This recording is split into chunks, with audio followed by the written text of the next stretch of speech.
तो आखिर इस लड़की के भाई को और पिता को किसने मारा था? मुस्कान जल्दी जबलपुरा पापड़ तनुज को मुकुल ने मार दिया है। पापड़ तनुज को मुकुल ने मार दिया है। मुकुल ने मार दिया है। तो अभी आप लोगों ने इस वॉइस नोट को सुना। यहाँ पर एक 15 साल की लड़की अपनी कज़न को इस वॉइस नोट को व्हाट्सएप पर सेंड करती है, जहाँ पर ये साफ साफ इस बात को बोल रही है कि किसी ने इसके भाई की और इसके पिता की हत्या कर दी। जब पुलिस इस लड़की के घर पे पहुंचती है, वहां पर पुलिस देखती है कि इसके पिता की बॉडी को एक पन्नी के अंदर लपेट कर किचन के अंदर फेंक दिया गया। तो जब पुलिस की तहकीकात वहां पर होती है तो पुलिस वहां पर देखती है कि उसका भाई कहीं पर दिखाई नहीं दे रहा था। तो पुलिस ने एक फ्रिज के ऊपर खून लगा हुआ देखा और पुलिस का भी शक वैसा ही निकला जैसा अभी आप लोग सोच रहे हैं। तो पुलिस ने जैसे ही फ्रिज को खोला तो फ्रिज के अंदर देखा उस 8 साल के बच्चे एक कंबल के अंदर लिपटी हुई फ्रिज के अंदर बंद पड़ी थी। तो आखिर इस लड़की के भाई को और पिता को किसने मारा था? जैसा कि अभी आप लोगों ने इस वॉइस नोट को भी सुना, यहाँ पर ये लड़की किसी मुकुल नाम के लड़के का नाम ले रही थी। तो आखिर ये मुकुल कौन था और क्यों इस लड़की के भाई को और पिता को इस लड़के ने मार डाला? आखिर इस लड़की का इस लड़के से क्या लेना देना था, जो कि ये लड़की चुपके से अपनी कजन को इस बारे में बताती है कि मुकुल ने उसके भाई और उसके पिता की हत्या कर दी। तो चलिए वीडियो को शुरू करते हैं और आप लोग इस वीडियो को लाइक और चैनल को सब्सक्राइब जरूर कर ले, क्योंकि इस चैनल पर आप लोगों को बहुत सारी वीडियोस देखने को मिलने वाली है।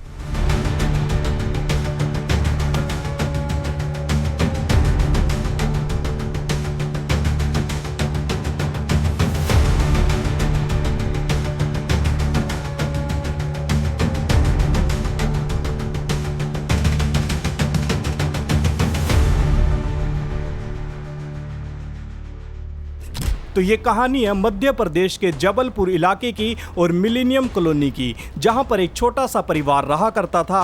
पिता राजकुमार विश्वकर्मा, जिसकी उम्र केवल 51 साल होगी, और दोस्तों उसकी एक लड़की जिसका नाम काव्या था, उसकी उम्र 15 या फिर 16 साल रही होगी। उसका एक छोटा भाई था जिसकी उम्र 8 साल, और दोस्तों काव्या की माँ यानी कि राजकुमार की पत्नी की 1 साल पहले ही मृत्यु हो गई थी, जिसके कारण अब ये 3 लोग ही परिवार के अंदर रह गए थे।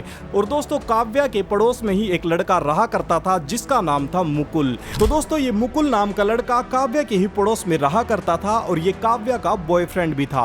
तो दोस्तों उसके बाद ये दोनों एक बार घर से भाग भी जाते हैं, जिसके बाद काव्या के पिता ने जब पुलिस में रिपोर्ट कराई तो दोस्तों इन दोनों को भोपाल से पुलिस ने अरेस्ट कर लिया। तो दोस्तों अब सोचने वाली बात यह है, क्या काव्या ने जिस वॉइस नोट के अंदर मुकुल की बात की थी, क्या ये वही मुकुल था? तो दोस्तों जब इन दोनों को पुलिस वाले पकड़ लेते हैं, उसके बाद काव्या को तो उसके पिता के हाथ सौंप दिया जाता है, क्योंकि काव्या नाबालिग थी। और उसके बाद मुकुल को आईपीसी धारा 376 के तहत केस में जेल में पहुंचा दिया जाता है, और उसके बाद काव्या को उसके पिता के हाथ सौंप दिया जाता है, और काव्या के पिता काव्या को अपने ही किसी रिश्तेदार के वहां पर छोड़ देते हैं ताकि वो वहीं से पढ़ लिख कर आगे बढ़े। मगर दोस्तों काव्या के पिता को यहां पर लगता था ये मामला यहीं पर शांत हो जाएगा, मगर उसके बाद भी काव्या मुकुल के टच में रहती है। और मुकुल जब जेल के अंदर जाता है तो दोस्तों मुकुल वहीं पर एक प्लान को बनाता है कि मैं बाहर निकलते ही 5 मर्डर को करूंगा। पहला काव्या के पिता की, और दूसरा काव्या की ही एक रिश्तेदार महिला जो कि काव्या को मना किया करती थी मुकुल से बात करने के लिए,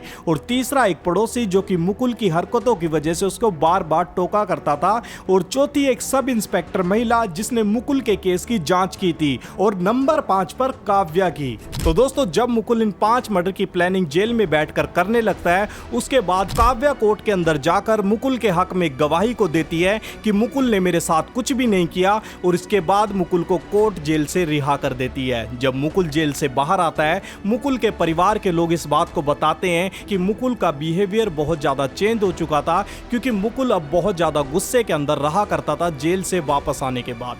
मुकुल के परिवार के लोग इस बात को बताते हैं कि मुकुल पहले से ज्यादा बदल चुका था। और दोस्तों यहाँ पर अब काव्या और मुकुल रोजाना फोन पर चैटिंग किया करते थे, और काव्या भी अपने पिता से बहुत ज्यादा परेशान हो चुकी थी, क्योंकि काव्या के पिता ने उसको रिश्तेदार के घर पे छोड़ दिया था रहने के लिए।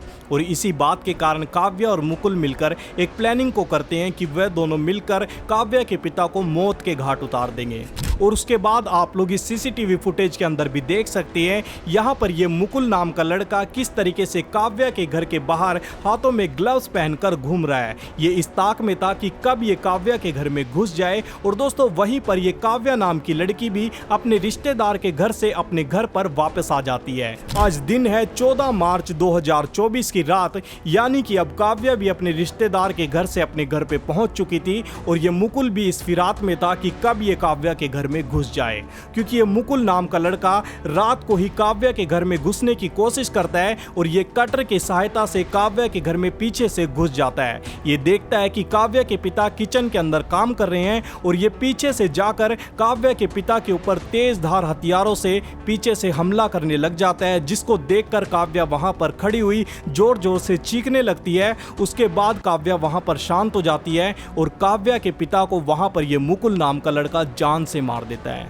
तो दोस्तों जब काव्या के पिता वहां पर मर चुके थे, वहीं पर ये काव्या का छोटा भाई यानी कि 8 साल का तनिष्क नाम का लड़का भी वहीं पर खड़ा हुआ था और ये भी जोर जोर से चिल्ला रहा था, जिसके कारण मुकुल वहां पर डर गया और मुकुल ने और काव्या ने मिलकर इस छोटे से बच्चे को के घाट उतार दिया। तो दोस्तों अब ये दोनों ही बाप बेटा एक घर के अंदर पड़े थे। इसी वजह से काव्या ने और मुकुल ने अपने पिता की लाश को एक पन्नी के अंदर लपेटकर किचन में ही छोड़ दिया। और दोस्तों ये छोटा सा बच्चा जो कि 8 साल का ही था, इस बच्चे को इन्होंने कंबल के अंदर लपेटकर एक फ्रिज के अंदर बंद कर दिया। तो दोस्तों ऐसी बहुत सारी घटना हमें पहले भी देखने को मिली है, जहां पर फ्रिज के अंदर बहुत सारी बॉडियां पाई गई है। इसी तरीके से इन लोगों ने भी इस 8 साल के नन्हे से बच्चे को एक फ्रिज के अंदर बंद कर दिया था।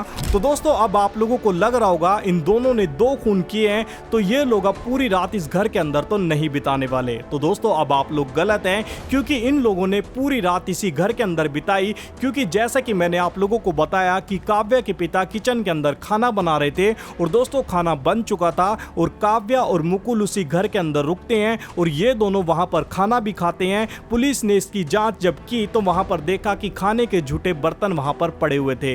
इसका मतलब ये दोनों वहां पर खाना खाकर निकले थे। तो दोस्तों सुबह हो जाती है। सुबह जब 8 बजे के करीब काव्या इस वॉइस नोट को व्हाट्सएप पर अपनी कजन को सेंड करती है, जो कि अभी आप लोगों ने सुना था। यहां पर काव्या बताती है कि उसके पिता की और उसके भाई की मुकुल ने हत्या कर दी। तो दोस्तों अब यही वो हत्या थी जो कि यहाँ पर काव्या और मुकुल ने दोनों ने मिलकर की थी। तो दोस्तों अब सुबह 8 बजे के करीब काव्या ने अपनी कजन को वॉइस नोट सेंड किया था, मगर काव्या अभी भी अपने घर से नहीं निकली थी।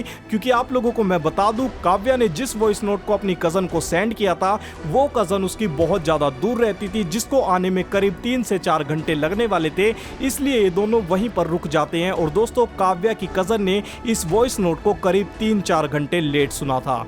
तो दोस्तों अब इसी तरीके से दोपहर के 12 बज चुके थे और यहीं पर 12:30 बजे के करीब मुकुल अपनी सोसाइटी से निकलता हुआ दिखाई देता है, मगर यहाँ पर काव्या नहीं थी। मगर जब उसके कुछ ही देर की बाद की फुटेज को हम देखते हैं तो मुकुल के पीछे काव्या भी सोसाइटी से निकलती हुई हमें दिखाई देती है। और उसके बाद ये दोनों पहुंचते हैं रेलवे स्टेशन पर। रेलवे स्टेशन पर जब ये लोग पहुंचते हैं तो प्लेटफॉर्म नंबर 1 से ये लोग घुसते हुए नजर आते हैं, मगर कुछ ही देर के बाद ये लोग प्लेटफॉर्म नंबर 3 से बाहर निकल जाते हैं। तो दोस्तों अब इस चीज को देखकर पुलिस वाले भी यहाँ पर बहुत ज्यादा हैरान थे, क्योंकि इन दोनों की उम्र अभी बहुत ज्यादा कम थी, मगर यहाँ पर ये लोग जिस तरीके का दिमाग चला रहे थे ये बहुत ज्यादा शातिरों वाला दिमाग था। तो दोस्तों उसके बाद ये लोग रेलवे स्टेशन से निकलकर सीधा एक बस स्टैंड पर पहुंचते हैं और इन लोगों ने 90 किलोमीटर का सफर तय करने के लिए करीब यहाँ पर 7-8 बसें चेंज की थी। और दोस्तों उसके बाद भी ये लोग नहीं रुके, इन्होंने जगह जगह पर ट्रैवल किया, जगह जगह पर ये लोग घूमते रहे और जब कभी भी अपनी किसी पेमेंट को करते थे ये लोग पब्लिक वाईफाई का यूज किया करते थे, जिसके कारण पुलिस भी इन लोगों को ट्रेस नहीं कर पा रही थी।